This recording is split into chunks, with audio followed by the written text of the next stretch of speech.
Hello everybody, it's Janet and welcome to my channel. Today I'm going to be using a brand new set of Art Impressions stamps called Sheep Set, and I'm also going to show you how to make invisible slider cards. What are invisible slider cards? Well, they're like a typical slider card in that you have a tab to pull and a character moves. However, you see no evidence of any slider mechanism in an invisible slider card. It's really not as hard as you might think at first, and so I'm going to walk you through the steps here so you can do this as well. I hope you'll agree when you see how I make this card that it's something that you can do and you don't need a lot of expensive dies to make this work. So at this point, let's get started and I'll show you all the pieces that we need to make this card work. Here are the pieces for my card. There's an A2 size panel, two 3" by 5.5" pieces, and three 3/4" by 5.5" pieces. To start with, I'm going to take my white A2 size panel and I'm going to use a stencil to create clouds in this background. I will use broken China oxide ink and a mini blending tool. I apologize for the shakiness of this video. I guess my table was shaking the bookcase that I have the camera propped on, so it shook it when I moved, so apologies for that. But anyway, this is a fun stencil to use. It is Cloudy by Fawn. There are many different cloud templates. I highly recommend you get one or make yourself one. Next, I created the Grassy pieces. I have a spiky piece and I've got a rounded stitched piece. I apply some wet glue to this, which is art glitter glue, and just apply this to the background. I just want to make sure that the sky and the grass meet up nicely, but I don't really care about the bottom so much as that'll be covered up. Now, these are my two pieces used for the pull tab. Again, this is 3/4" by 5.5" long. And I've doubled it up because this is 65-pound cardstock. Doubling the layers will give this a lot more strength. Alright, now the remaining piece is going to be used as the mechanism, and I do not need to double that up for the purposes of this particular card. I need to put a hole in my tab, and in this case I pulled out a small circle die from the Workout Gal Wheelie from Art Impressions number 5095. This is actually quite small. It's a 5/16" hole that I'm going to create. Because the tab is 3/4" inches wide, if you had a 1/2" sized punch, you could use that. I would have if I had one, but I didn't, so I just improvised and found a die that had a circle big enough that would work. A corresponding hole is needed in the mechanism as well, so I'm going to use my glass mat and the grid lines to square it up so that it's straight and level, and then I'm going to use a pencil and mark where the circle needs to be cut in my mechanism piece. And this is going to be slightly off center, and because this needs to be more precisely where I have drawn it, I'm going to use a bit of washi tape to secure it before I run it through the little mini die cutter that I use. So once that is done, I have got a nice matching hole, and I'm going to center this up back again on my glass mat and apply some glue around the hole that I cut in the tab, and then position my mechanism over that hole so that they match up. And again, they should be pretty level and straight up and down, using my grid marks to help me. Now, this is a 5/8" circle punch, and I'm using that to cut two paper discs, which I'm going to need to use this mechanism. This is some slider discs. They're from My Favorite Things, and they are fabulous. They are so much better to use than foam squares. I'm telling you, I'm so spoiled by these things. I will never go back to foam tape, but if you have to, you can get by with foam tape, of course. These are just so much better. Now, I've taken a bit of 1/4" wide double-sided adhesive, cut a small piece off, and then cut that in half, and that fits pretty well on the back sides of this slider disc. If you have overhang, you can just trim that off the edges of the disc. My pieces were small enough that I didn't have to do that, but other times I have made my piece a little larger than I should have, and then I just trim it off. It works fine. So now I'm trying to figure out how long I need my rolling grass to be. So I'm kind of estimating that. I need to make sure there's room at the bottom of my pull tab for some double-sided foam tape. I'm going to flip this over and use again my glass mat to measure this, but it looks like it's about 1 inch that I need to cut off, so I do go ahead and do that.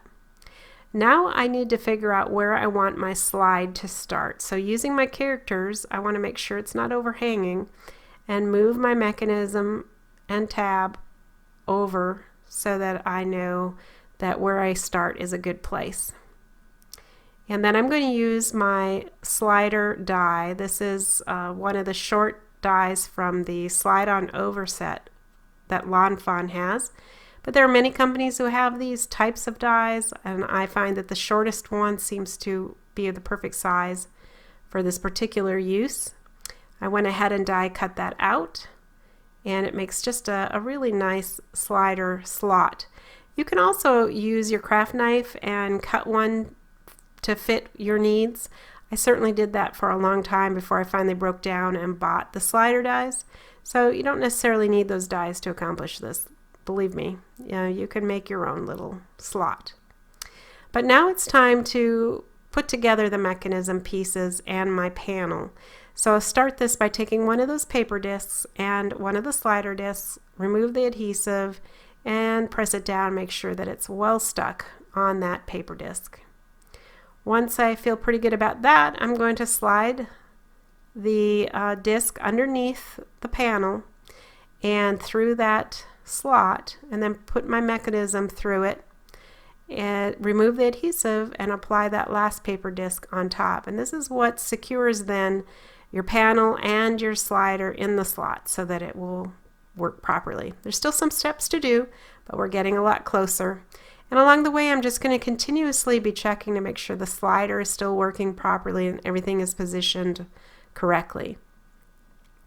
The next thing to do is to put in some foam tape, which I've done here to create a slot for the tab to move through.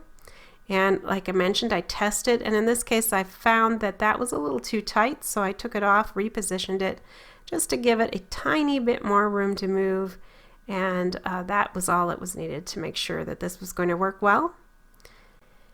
At this point, I know how long I need my pull tab to be, so I can go ahead and trim that off. And I'm just going to eyeball it, use my scissors, and maybe leave about 1/4 of an inch or so, maybe slightly more than that, overhanging. Again, I just eyeball it, slice it off with my scissor. Now to finish this, I want a nice rounded edge for both corners. So I'm just going to use a 1/4 rounder. But I should mention this turned out to be about 4.5 inches. If you want to try to replicate this card, that's approximately what you're going to end up with for a pull tab length.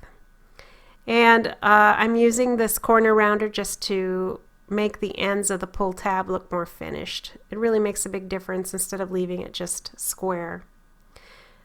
I applied my last piece of foam tape, and then it's time to take all the adhesive backing off and then finally apply the Grassy Hill to the card. And once again, I'm going to double check to make sure the slider is working, and it does. So we're in good shape. Now the last thing to do to finish the pull tab is really to indicate to the recipient that, hey, pull that tab. So I just use a black micron fine tip pen to create a small arrow. And that, folks, is really all you need to get the idea across. You really don't need to spend money on a fancy stamp set just to say pull or something like that. I find it works just fine. So now I'm determining where to fold my mechanism piece. And the idea is it will be hidden behind my characters. So once I have the first fold, I move my spatula down and fold it again. That's about 1/8 of an inch, I would guesstimate. And you see it creates this kind of ledge there. And that allows the piece to hang over the edge and move freely. It's really quite simple, but so ingenious all at the same time. Now you just mark a pencil line where you want the piece to end. And again, the idea is you don't want it to show. So with a little bit of wet glue, I'm going to go ahead and apply my 3 sheep here who are having a great time yucking it up. They really enjoy each other, you could tell. And so then this mechanism will move and the characters will move with, and yet it's invisible. There's no slot that you see, which is pretty awesome. All right, so I'm going to add a sentiment now underneath where I'm going to position this cute little lamb. This particular sentiment says unbelievable. So the set comes with a whole bunch of adorable sheep-related sentiments. This is just one of them, and I'll list all of them at the end of this video, by the way. So I'm going to place the little lamb on top of the sentiment, and you'll notice now when I have the tab in a closed position, you won't see it. So here are the rest of the pieces from the sheep set. There's one other that I'm going to show you that I'm not using, but it's awfully cute, and I colored it up so that you could see it. I also didn't use the yarn in this particular card. Over here I have some additional birthday stamps. This comes from the Holiday Mansion birthday set, number 5097 from Art Impressions. And this has a banner, balloons, presents, and a sign. I also have two clouds, and I've heat embossed another sentiment, heard you had a birthday. And of course, heard is spelled H-E-R-D. And this is what I'm creating on this card, is basically a herd of sheep. So that's why I thought this sentiment worked quite nicely for this card. Now I've applied those two clouds, and then I'm going to apply this really fancied up special sheep. She's got some pretty red shoes and quite the crown going on. She's the special one of the crowd. There always is one, right? Now, before I had attached the 3 sheep to the mechanism, I did use a craft knife, and I just put a slit near the hoof area of these 2 sheep on the outer edges so I could slip the banner just slightly underneath. And then I've added these extra presents along with the party sign down in the corner. And I'm going to attach the balloons to the bow of the little lamb. I used some foam tape behind the balloons themselves and just use wet glue to attach it to the lamb. I've got a little party hat that I'm going to put on the middle sheep just to give him a little more party ambiance. Since he doesn't get to hold the banner, he should get the hat, I figured. So cute, really, and all these little details are fun to put in place. So now you see you have the closed position, it opens it up, and you can see that sentiment, and I think it's just a really fun effect. Now it's time to add this panel to an A2 size card base, and you'll see that I did not glue around the mechanism. That's really important because if you do get the glue too close, the mechanism is not going to slide.